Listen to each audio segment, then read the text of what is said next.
Hey, John Morehouse here. Today I thought I'd talk about my time in Vietnam. A few people have asked me what I did there and things, so I figured I'd cut a video. I was 18 years old, just got out of high school, and probably I was 18 and a half. By the time I was 19, now September 66, I was drafted and I was sent to Fort Jackson, South Carolina. They loaded us on a train in Plantation in New York. I was from Brooklyn. And here I am on a train headed south with a bunch of people I've never met or know. And a feeling that everybody else was feeling the same way. I'd been born in Brooklyn, never went anywhere. Now I'm on a train heading to South Carolina. In any case, we get there. And of course, we get off the train, they start yelling at us, give me 5 push-ups and all this bullshit. But in any case, we were there for 2 weeks to process. We got our fatigues and things, uniforms. We took a lot of tests, and the tests were to reveal what you would be best suited for in the Army. And for me, it turned out that I was somewhat mechanically inclined, and they gave me an MOS of 11 Echo, which meant I was going to be a tanker. So they put a few of us off to the side. All others were 11 Bravo. That means they were going to be infantry. So here I am, off to the side. They say, all right, you guys get on this bus, take us out to an airport, and they bring us to Fort Hood, Texas, land of armor. And when we got there, that's all you'd seen in the motor pool was M60, M60A1 tanks. Awesome. So we did basic training, firearms, all that kind of good shit, and marching and all that. And then we advanced to specialized training, and that was using tanks, driving them, shooting them, maneuvering them, all that good stuff. Line formations, web formations, and that's what we did. When we graduated AIT, we then became what they call the 15th Armor, which they wanted to deploy to Vietnam. They already had a unit in Vietnam, Army unit, but they wanted to add another one. So we trained as the 15th Armor for a very short spell. And then they came up with a new concept called the Mobile Cavalry. And that was simply M60, M48A3 tanks and APCs, Armored Personnel Carriers. The Armored Personnel Carriers had a 50 and 260s, and the tanks had a 90, a 50, and a equivalent to a 60. It turned out that you could accumulate any weapons you wanted once we got there, but I'll get to that later. So here we are now, the 2nd Squadron, 1st Cavalry, and we trained and trained and trained and trained. And after a year of the boot camp, AIT training, and the training as a cav unit, they said, you guys are gonna go to, the whole unit, squadron is going to Vietnam. So they got an advanced crew to take all the equipment there 2 weeks prior. Some of us went home and for a quick spell, and then all the rest of us got on the USNS Walker troop ship. What an experience. So we were on that troop ship for 20 days. The ship didn't go above 7 knots, I think. It was incredible slow. The urinals were overflowing. We weren't even out 2 days. It was ridiculous. But in any case, you sleep 4 high. I got a video out there if you want to look at it on my YouTube. So here we are. We get to finally Vietnam. We unload all the equipment, bum, bum, bum. Get all the weapons on the tanks and the APCs, and they tell us to lock and load. We're moving out. All that shit you learned, forget about it. this is reality. So here we are, the whole squadron, heading to a place with the 4th Division play coup. And when we got there, we got our assignments. And we covered from convoying from Quingyong all the way to Dak To, Khantoum, On K, nice firefighting on K. And we would rotate. Some areas were a little hotter than others, so that way everybody got a good mix. We created a FOB, a forward observation base. That's where we did all the equipment repairs, and there was the headquarters platoon there. Things like convoys, infantry support, search and destroy missions, bridge security at night. Every night we would set on a bridge, a tank, an APC or maybe 2 APCs, and guard the bridge at night. We never seen base camp. We were out in the bush for the entire time we were, in Vietnam. And we had the minesweepers out one day. It was us, a tank and 2 APCs, just give you a little what you run into. And the minesweepers were down the road a little bit. We're underneath the fucking tree taking shade, guarding these guys while they're checking this road. And we see a bunch of NVA just walk across the road. They didn't even see us there. I hit my sergeant. I says, man, you ain't fucking believe this. Look at this shit. They just walked across. This was in On K. So we waited for the guys that were doing the road sweeping. We threw something out and says, yo, get back here. And we opened fire on them. They opened fire on us. And after all was said and done, I think we killed about 17, I'm not sure. This one guy jumped off the APC in the trench, gunned a couple of them. And, this is typical. On search and destroy missions, you're going through an area, anything is fair game. And we moved through this area, and they started using a concept by using spider holes, little holes. They would go in, cover the hole with their AK-47, and as you went through an area, they would jump up behind you and try to gun you. And the APC, it was a good thing, he was a little back from us, seen the bastard jump up to try to get me, and he was able to shoot him.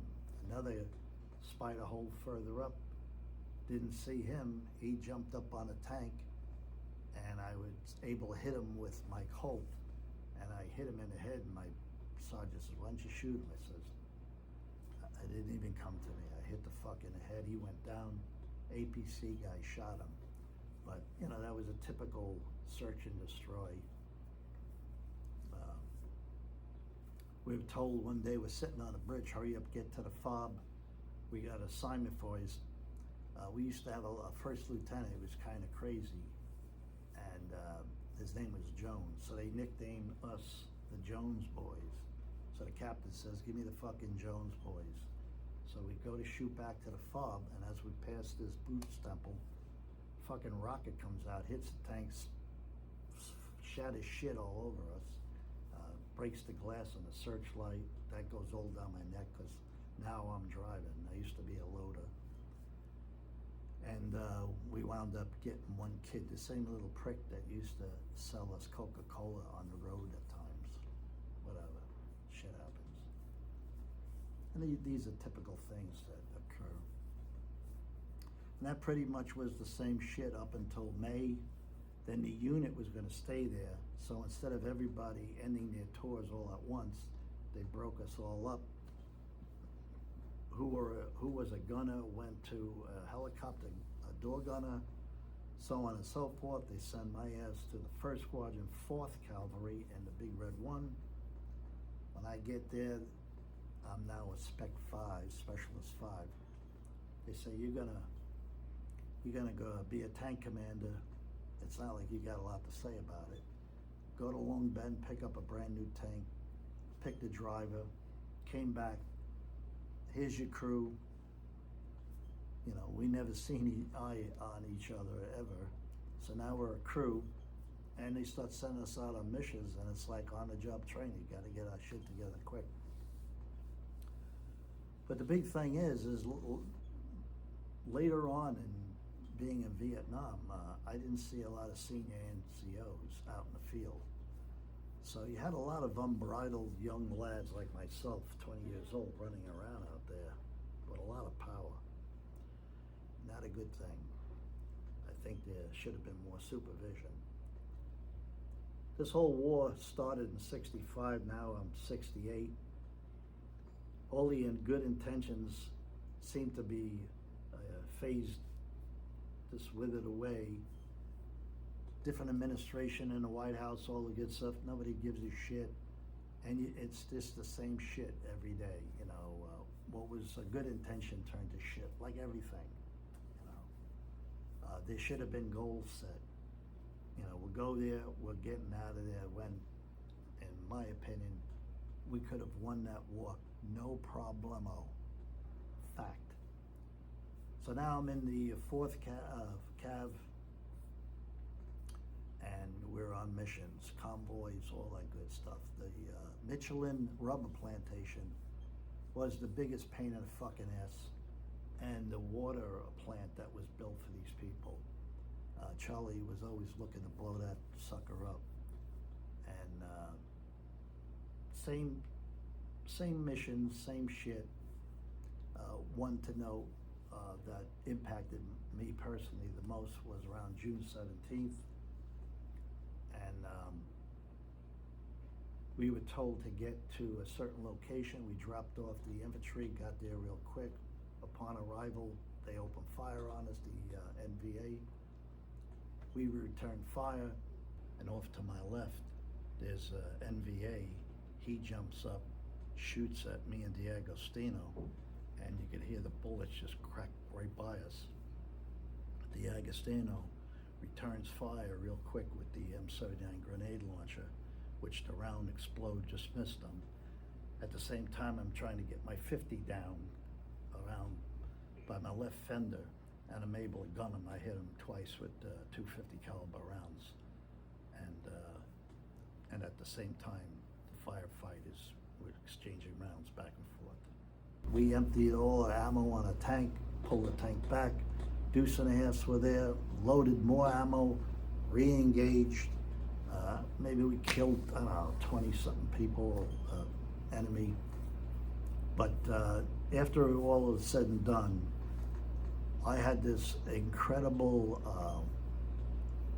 like jittery rush feeling running through my body. It's hard to describe. I don't know if anybody else ever got that. And if you have, please tell me. But it was a first for me. Never had it before. I had this rushy, jittery feeling in my body. And who knows, maybe I was scared shit and I didn't realize it, because when the shit hits the fan, trust me, I'll tell you, don't think of that stuff. You know. In any case, come August, we're heading out to do a convoy support, and someone from the headquarters tent come running out. Hey, where are you going? You're going home. And I said, okay. So they take care of your teeth a little bit, do a few things, and they sent me to process out, and that was it. Headed on a plane. When the wheels left the ground, everybody on the plane either cried or clapped. And I went to California, got a brand new uniform, got a plane, headed to Kennedy Airport where I was picked up, got home. When I get to the airport, there's some anti-Vietnam protesters there. You know, fuck them. But it was real back then. I got home. My mom had a big welcome home sign for me. A few of the neighbors were there, and the next day was a feeling like you would not believe. I was sitting in my kitchen looking at the fucking ceiling with a cup of coffee. And it felt like I needed to be someplace else. I thought about the guys that were still there, and it was just an incredible feeling of, it's hard to describe. I needed to be somewhere, but I couldn't be there, and here I am all by myself now, looking at the ceiling. A couple of days prior to that, you're in a firefight, you're mixing up the shit, and within no time, you're home being a civilian. But I guess it is what it is. I see a lot of soldiers today having issues. Another thing I can say, once you've experienced what I gave a nickname as the juice, once you've experienced the juice, there's never a feeling in the world that can come close to it. Nothing. When you're in a firefight, and after it's over,